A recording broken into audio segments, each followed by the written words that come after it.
the chair of silence. The air inside the grand hall was heavy with silence. Hundreds of eyes were fixed on a single gesture that had stunned even the most seasoned politicians and journalists. Prime Minister Modi, a man known for his commanding presence, slowly stood from his own chair, the most powerful seat in the room, and turned toward a woman who had always chosen to remain far from the spotlight. It was Lakshmi Pichai, the quiet strength behind her son Sundar. Nobody had expected it. Nobody had imagined that Modi ji would step forward, smile gently, and with both hands, offer his chair to her. The cameras clicked, the flashes lit up the hall, but the silence remained unbroken. Even the restless reporters who always fought for sound bites forgot to breathe for a moment. Sundar sat only a few feet away, his mind spinning, his heart pounding. He had faced boardrooms in Silicon Valley, had spoken before world leaders, had managed pressure that would break most men, but this moment shook him in a way he could not explain. His mother's eyes were wide, her hands trembling as she looked at the chair and then back at her son. It was not just a seat. It was a symbol. It was the seat of power, the weight of a nation, the acknowledgement of respect not for wealth, not for fame, but for sacrifice, humility, and love. Lakshmi whispered, almost inaudibly, "No, this is not for me," but Modi insisted, gently motioning her forward, his eyes calm, his voice carrying through the hall like a soft thunder. "For once, let the world see where the roots of greatness lie." The room erupted in whispers, people leaning to one another, questioning, doubting, marveling. Sundar froze, his breath caught in his chest. His life, which had always been a series of calculated choices, structured paths, and silent sacrifices, suddenly felt as though it was unraveling in front of the entire world. He could still see the images flashing in his mind. A small home in Chennai, a mother who skipped her meal so her children could eat, a father who sat with engineering blueprints late into the night, his parents never dreaming of riches, only of education and dignity for their children. Sundar remembered walking, barefoot in the lanes as a boy, his shirt faded, his dreams too large for anyone to believe. And now here he was, caught in this moment, where the Prime Minister of India himself was honoring the very mother who had silently carried him through every struggle. Sundar felt tears rise in his eyes, but he forced them back, knowing the world was watching. He wanted to stand, to speak, to honor his mother, but words failed him. Every headline tomorrow would be about this scene, about this silence, about this chair that had become more than wood and cushion. Lakshmi hesitated, her eyes filled with humility and discomfort. She was a simple woman who never sought recognition.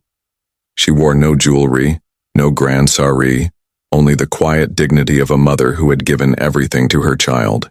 As Modi ji continued to wait, the hall seemed to hold its breath. Finally, Sundar rose from his seat, his voice soft but steady. "Prime Minister, with respect," he said, "my mother is the foundation of my life, but she is also the most humble person I know. She will never take this chair for herself because for her, respect is not about sitting in a place of power. It is about living with love." The crowd stirred, emotions building. But even as Sundar spoke, his own thoughts began to spiral inward. He asked himself questions he had avoided for years. Was he still that boy who wanted nothing but to make his parents proud? Had success distanced him from the very simplicity his mother embodied? Was this moment a reminder, or was it a challenge? Modi smiled, nodding slowly, his eyes fixed on Sundar as though he had expected this answer. "Sometimes," he said quietly, "the greatest strength lies in refusing honor. But remember, the world does not just need leaders who rise, it needs leaders who remember." And with that, he placed the chair back behind him and sat once more, leaving the room buzzing, every person still processing what they had witnessed. But Sundar's heart did not calm. He felt the weight of something shift within him. In that instant, memories came flooding back. Memories that would not let him rest. He thought of his childhood room with its thin walls and broken fan. He thought of nights when the electricity went out, and he studied under the dim glow of a kerosene lamp. He thought of his mother's hand resting on his forehead when he fell sick, her voice promising him that no matter how hard life became, He would rise if he worked with honesty and humility. He thought of the day he left India for America, standing at the airport with nothing but 2 bags and the silent tears of his parents staining his memory. He remembered the phone calls where his father would hesitate before speaking, trying not to reveal how difficult things still were at home. He remembered how his mother never complained, never asked for anything, only saying, "Do your work. With sincerity, the rest will follow." And now, in this room with the world watching, Sundar realized he had spent so many years running forward that he had not stopped to look back. The ceremony continued, but Sundar heard nothing. The speeches blurred into a haze. The applause felt distant. He was lost in a storm of emotions, pulled into the deepest corners of his own journey. When the event finally ended, and people began to disperse, Sundar remained seated, staring at the chair that had nearly carried his mother. Lakshmi touched his shoulder gently and whispered, "Don't let this trouble you. What matters is not the chair, but the life you live." But her words only deepened his turmoil. He knew his mother had spoken with her usual wisdom, but he could not shake the feeling that something had begun. A test, a reminder, a story far larger than he had anticipated. That night, as he sat alone, in his hotel room, Sundar replayed every second of the moment in his mind. The way Modi's eyes had lingered on him, the way the silence had spread through the hall, the way his mother had looked at him as though urging him to understand something he could not yet grasp. He could not sleep. He sat at the window staring at the city lights, his mind restless. What had Modi meant when he said the world needs leaders who remember? Remember what? Remember who they were? Remember the roots that nourished them? Or remember the struggles of those who still waited for their chance? He thought of the millions of children in India who still studied by dim lamps, whose mothers still sacrificed silently, whose fathers still worked themselves to exhaustion. And he wondered if perhaps the chair was not meant for his mother at all. Perhaps it was a symbol, a message, a call to action. As dawn broke and the first rays of sunlight touched the horizon, Sundar felt a heaviness in his chest. He knew life would not be the same after this. He knew he could not simply return to Silicon Valley and continue as though nothing had happened. The chair had changed everything. And somewhere deep inside, he felt a storm rising. A storm that would soon test every value he claimed to live by. The silence of the previous night now carried a different weight. It was no longer just about respect or honor. It was about what he would do next. And as the sun lit the sky in shades of orange, Sundar whispered to himself words that even he did not fully understand. This is only the beginning. The storm within, the night after the ceremony, should have been restful. But for Sundar, it was a battlefield of thoughts. Every time he closed his eyes, he saw the chair again, glowing under the bright lights of the hall, its shadow stretching, longer than the room itself. He saw Modi's calm face, his mother's trembling hands, and the silence of the crowd that had pierced deeper than thunder. It was as if the chair had followed him back into his hotel room, sitting quietly in the corner, demanding answers. The storm began with doubt. Sundar had spent years believing he understood life, believing that his path was clear. He was an engineer, a thinker, a leader of one of the world's largest companies. He dealt with logic, with structures, with things that could be measured and built. But the chair had shaken that belief. It was not about logic. It was about meaning. And meaning was far harder to control. He remembered the words Modi had spoken. The world needs leaders who remember. But remember what exactly? Sundar had risen from poverty. He had lived the struggle, and he had carried that knowledge with him. Yet in the quiet hours of the night, he asked himself if perhaps he had buried those memories beneath layers of success. Had he forgotten the faces of children in India who still lived as he once did? Had he been too comfortable in glass offices while millions lived without hope? The questions grew sharper. He thought of his mother again. Lakshmi had always been his anchor.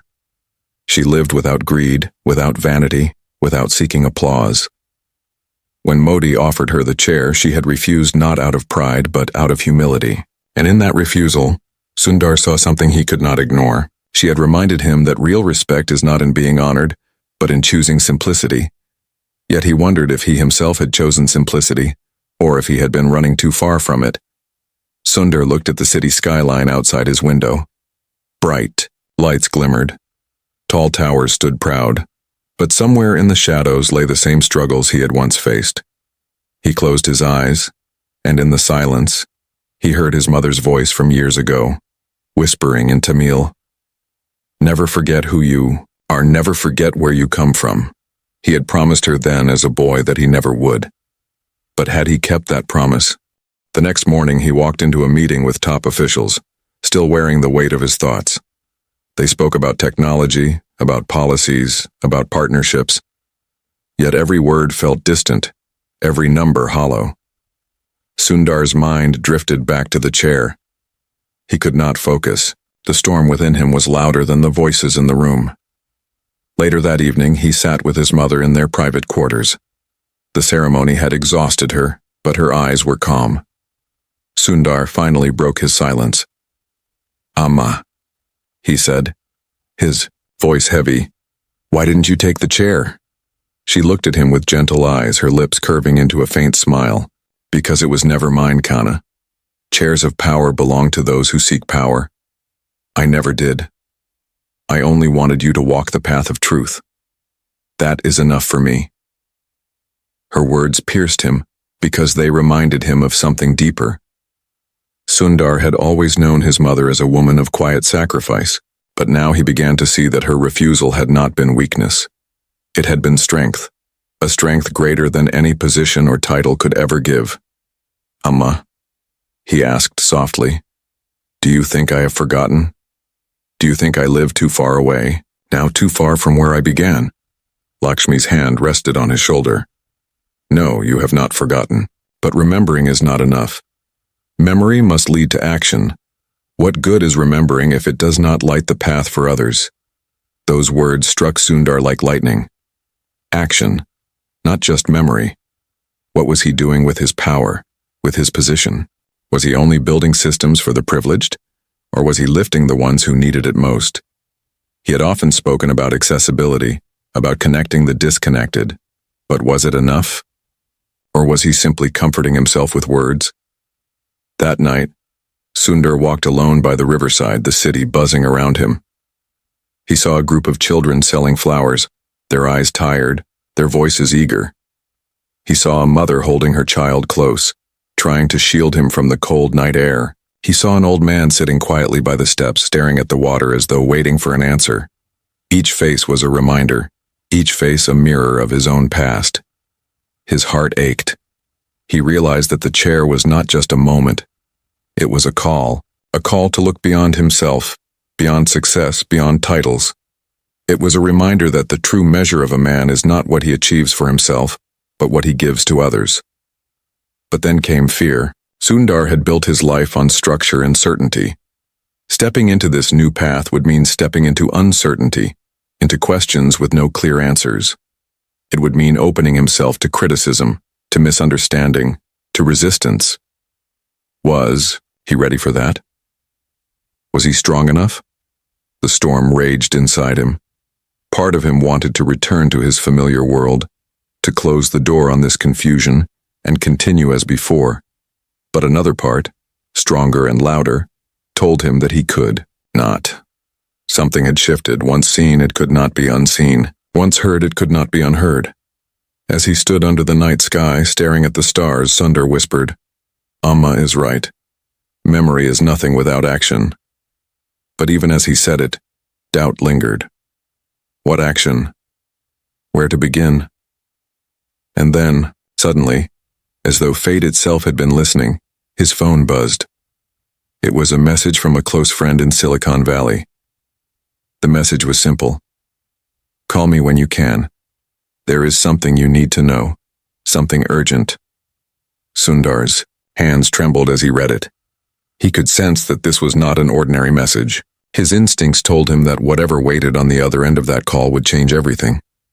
He hesitated, his thumb hovering over the screen. Should he call now? Should he wait? The river beside him flowed silently, the children's voices still echoing faintly in the background. With a deep breath, he pressed the button and raised the phone to his ear. A voice spoke. urgent and heavy. Sundar, something has happened. It is about the company, and it may destroy everything you have built. The words froze him where he stood. The storm within was no longer just inside him. It had arrived outside, ready to tear through his world. The breaking wave. The night air felt colder when Sundar lowered the phone from his ear. The words still echoed in his mind. It may destroy everything you have built. He stood frozen by the riverside, his heart racing, the sound of rushing water blending with the rushing of his own blood in his ears. The voice on the other end had not given details, only urgency, only the weight of something larger than he was ready to face. For a man who had always lived with structure, with clarity, with plans laid out carefully like blueprints, uncertainty was a storm he dreaded. Yet here it was, crashing upon him, offering no time to prepare, no time to breathe. He dialed back, his voice low but firm. "Tell me everything. Don't hold back." The voice of his friend came again, steady yet trembling under the surface. "There has been a breach, something massive, not a simple leak, not a mistake. It looks deliberate. Data, strategies, designs. It has all been compromised. And the board is already in panic. Some are blaming leadership. Sundar, they are blaming you." The words struck like knives. He had faced criticism before, had endured questions from the press, doubts from investors, and challenges from rivals. But this was different. This was not a matter of strategy or competition. This was trust. And if trust was broken, then the foundation of everything he had built could crumble overnight.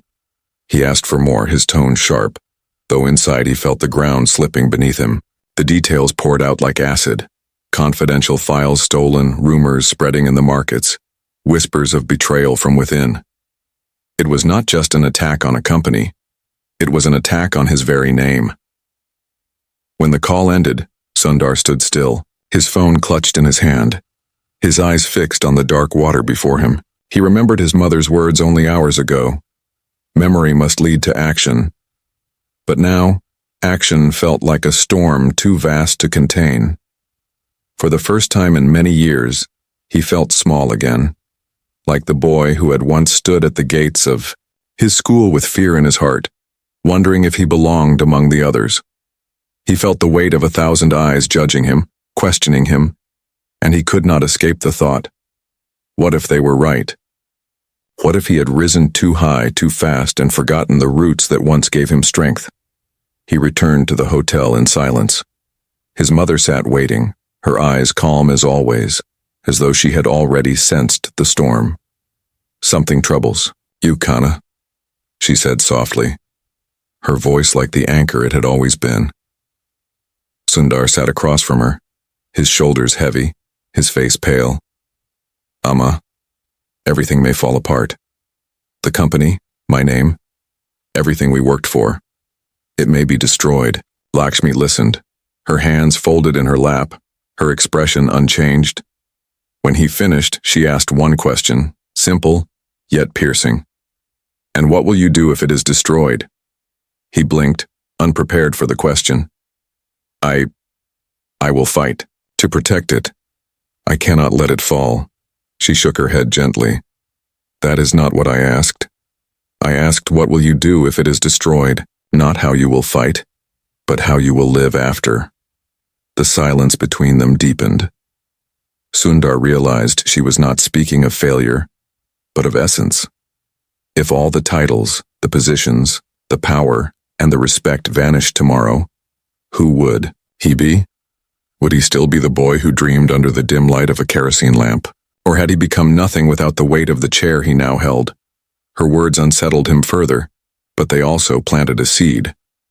He excused himself and walked into the night once more, his thoughts heavier than before. The next morning he flew back to Silicon Valley. The boardroom was already alive with panic when he arrived.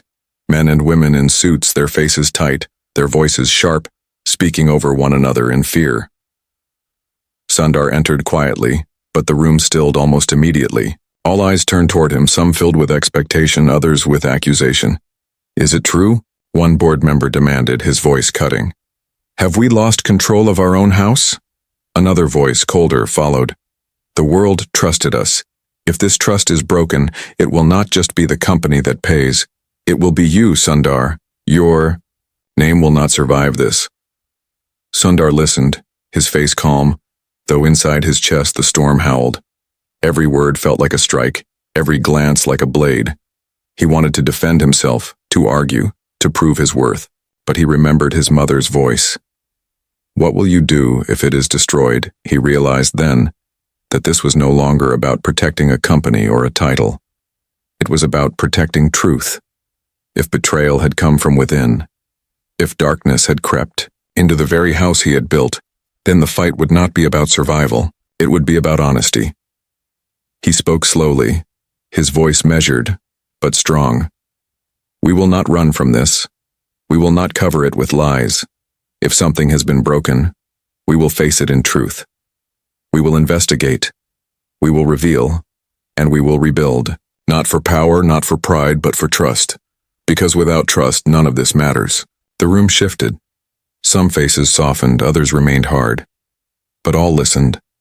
Yet deep inside, Sundar knew that speaking was only the beginning. There would be forces against him, forces that thrived on chaos, on ambition, on betrayal. This was not just a breach of data, it was a breach of faith. And to repair it, he would have to face enemies far closer than he had imagined. As the meeting ended and the board members dispersed, Sundar remained seated, staring at the empty chairs around him. Each chair reminded him of Modi's gesture, of his mother's refusal, of the weight that had begun this storm. And then, as he sat in silence, his assistant entered hurriedly, a look of alarm on her face. "Sir," she said, her voice urgent, "there is someone waiting for you. They say they know who is behind the breach, and they will only speak to you." Sundar's breath caught. The storm had not just arrived. It had begun to reveal its hand. The visitor in the shadows, the corridor outside the boardroom was silent except for the soft hum of lights. Sundar's assistant stood nervously, her hands clasped tightly together, her eyes flickering with unease. She repeated her words in a whisper, as though afraid the walls themselves might be listening. "Sir, they will not tell me their name. They only said, you already know them, and that you would understand why they came." A chill moved through Sundar's spine. In his world, where trust was the most fragile currency, such words carried the weight of danger. He walked slowly down the hallway, each step heavy, his thoughts racing faster than his feet. The waiting room was dim, the blinds half drawn, sunlight cutting sharp lines across the floor, and there, seated quietly in the corner, was a figure he had not expected to see again. It was Arjun. Memories surged instantly, breaking through Sundar's composure. Arjun had once been his closest colleague, a brilliant mind, sharp and passionate, someone who had worked alongside him in the early days of projects that would later change the world. But years ago, their paths had split. Arjun had left abruptly, carrying with him not just ideas but also a bitterness Sundar could never fully understand. Now, seeing him again in this moment of crisis felt like both fate and betrayal rolled into one. "Arjun," Sundar said quietly, his voice steady but his chest tightening. "Why are you here?" Arjun looked up, his eyes tired yet burning with something deeper, anger mixed with a strange sorrow. "Because, Sundar, the storm you face now is not from the outside. It was planted from within. And unless you open your eyes, you will lose everything." The words struck with force, but Sundar did not flinch. He sat opposite Arjun, leaning forward, his tone low. "Explain." Arjun's lips curled into a bitter half-smile. "You always wanted to believe that success could be pure, that building something great would shield you from greed and betrayal. But the truth is, greatness attracts shadows. People close to you, people who smile in your presence, are the ones who dig holes beneath your feet. This breach, Sundar, was not a stranger. It was someone you trusted." The silence between them deepened. Sundar's mind began to race, running through faces, voices, meetings. Who among them had betrayed him? Who had taken his trust and twisted it into a weapon? "Tell me who," Sundar demanded, his voice sharper now, though still calm on the surface. Arjun hesitated, his gaze fixed on the floor. You must find it yourself. If I give you a name, you will not believe me. You will say I carry resentment.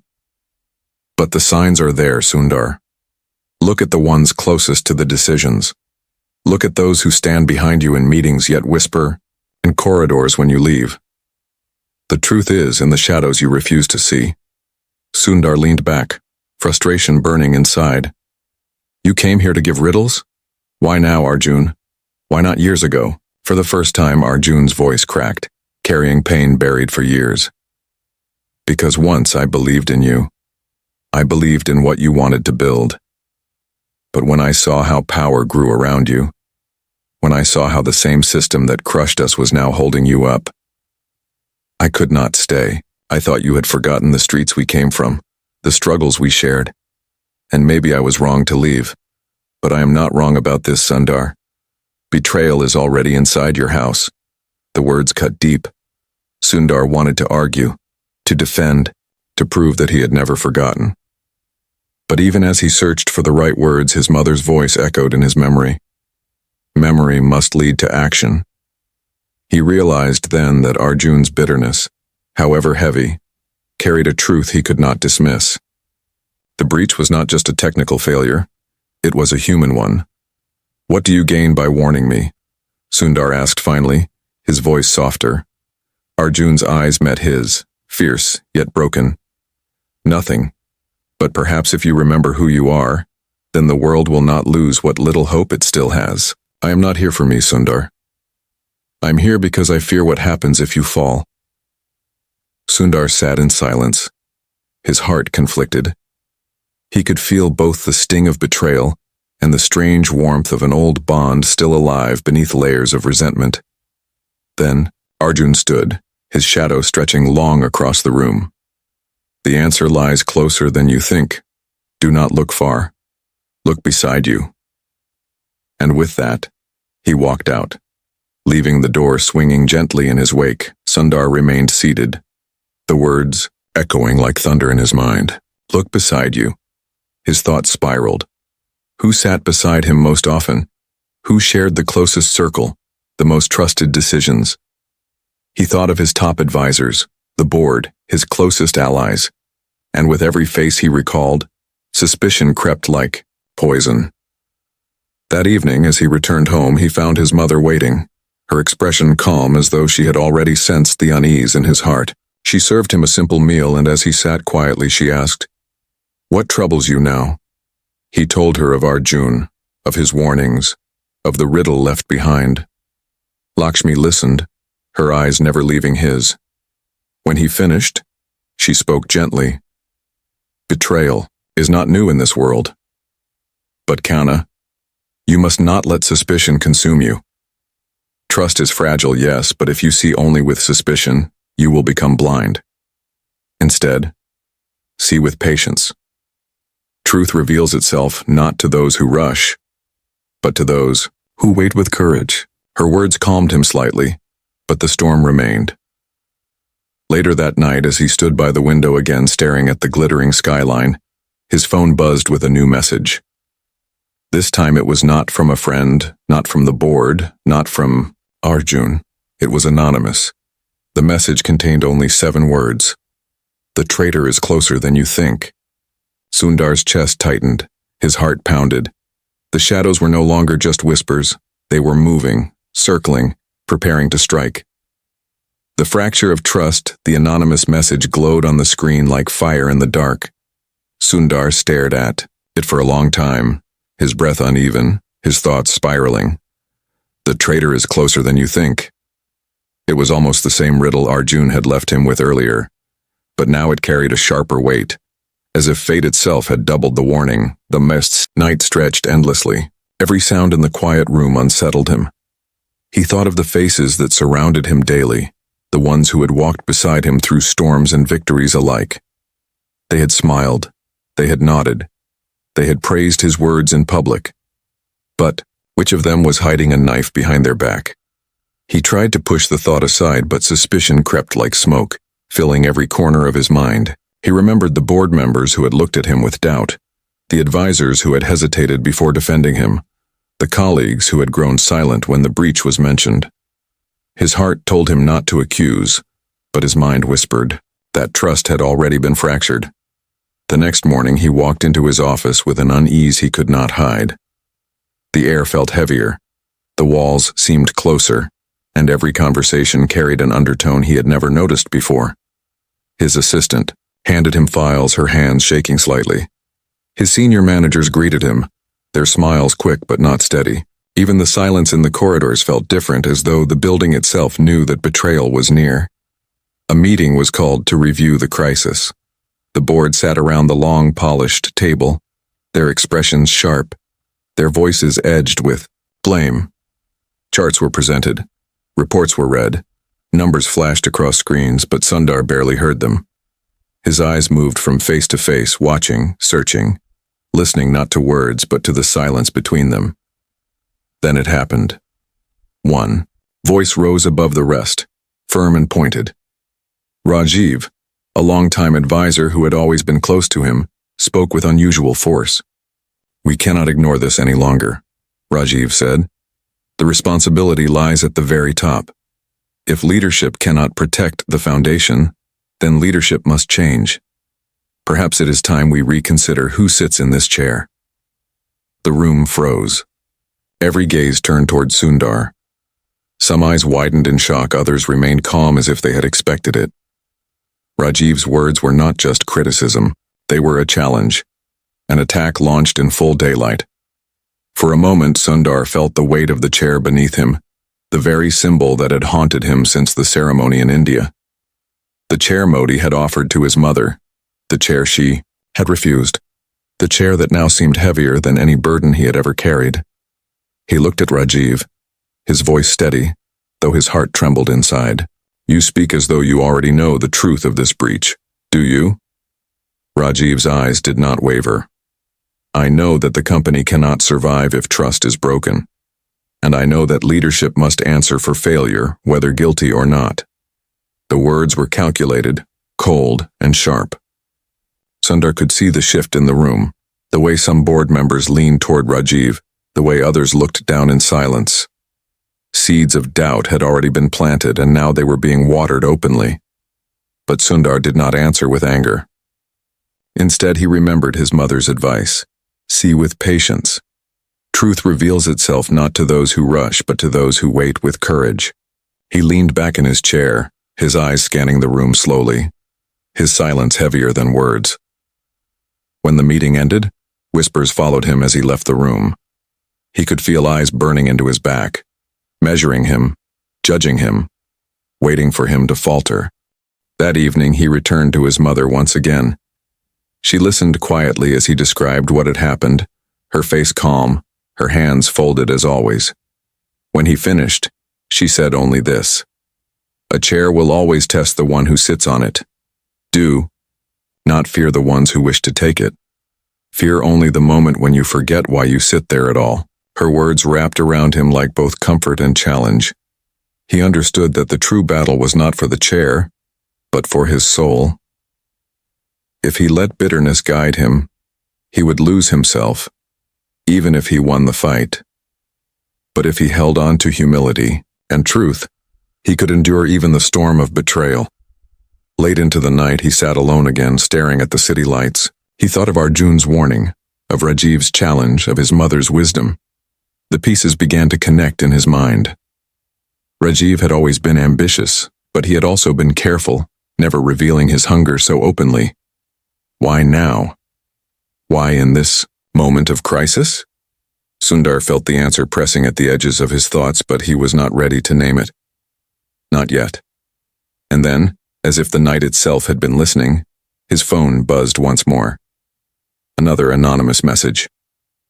This time, longer than before. "You are looking in the right direction. The betrayal was planned months ago. Those who sit closest to you have already chosen their side. If you want proof, follow the trail tomorrow evening, after the sun sets. Come alone. You will see with your own eyes what words cannot tell you." Sundar read the message again and again, his pulse quickening.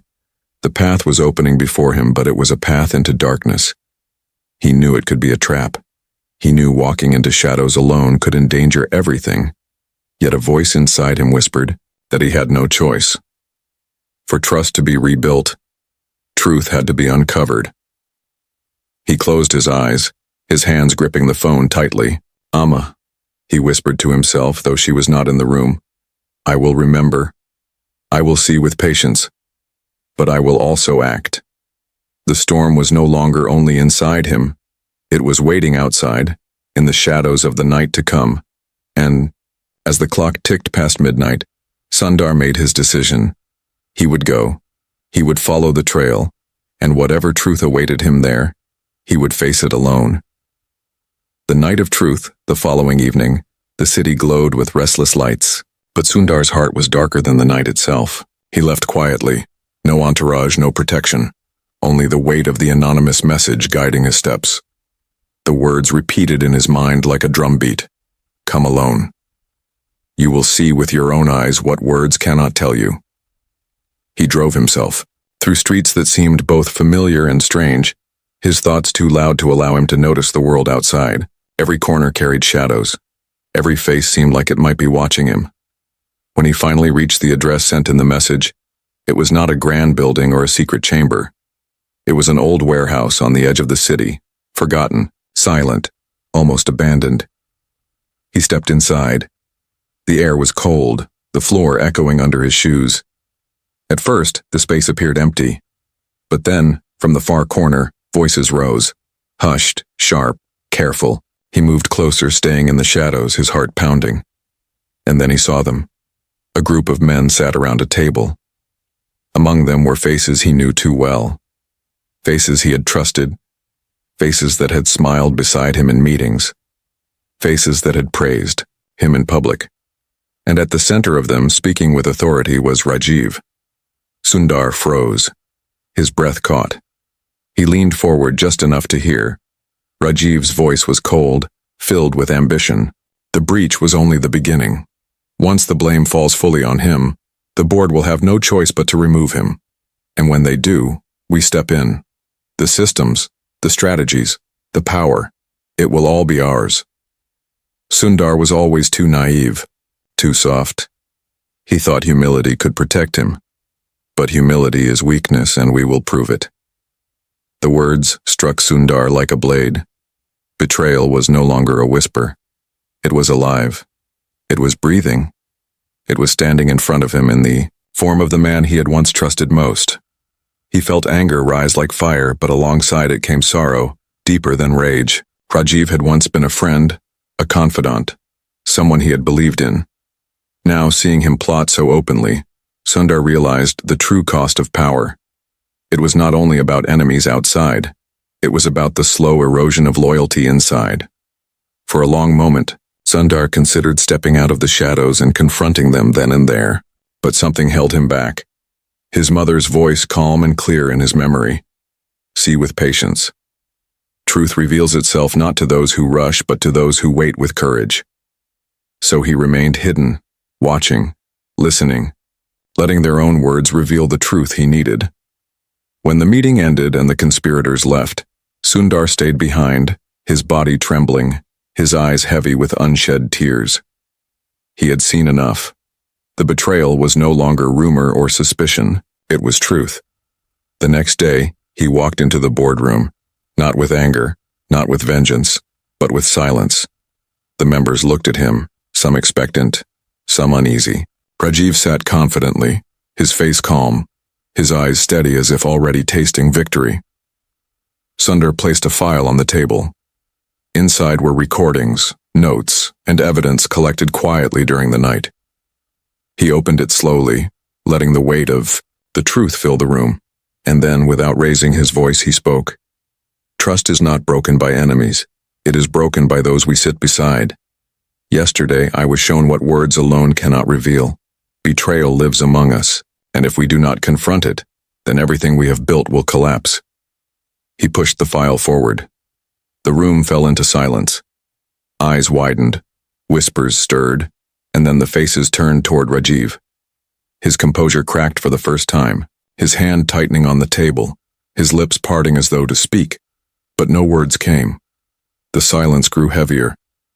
It was the same silence that had filled the grand hall when Modi had offered his chair to Sundar's mother. It was a silence that demanded reflection, demanded truth, demanded humility. After what felt like an eternity, Sundar rose from his chair. His voice trembled not with weakness but with emotion. This company, this vision was never mine alone. It was built by every hand, every mind, every sacrifice. But it cannot stand on betrayal. It cannot stand on ambition that seeks only power. It must stand on trust, on humility, on the belief that we rise not by climbing over each other but by lifting together. If we forget that, then no chair, no title, no empire will save us. His words hung in the air, heavy and unshakable. One by one, the board members turned their eyes away from Rajiv. The foundation of his scheme cracked in silence. Betrayal had been revealed, and the room itself seemed to breathe differently. That evening, as Sundar walked out of the building, the sun setting behind him, he felt no triumph. He felt only the weight of lessons carved deep into his heart. The chair, the storm, the betrayal, all of it had led him here, to this truth.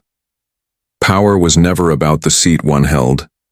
It was about the humility to carry it, and the courage to protect it even when shadows rose. Later, he sat with his mother once again. Lakshmi looked at him, her eyes calm as always.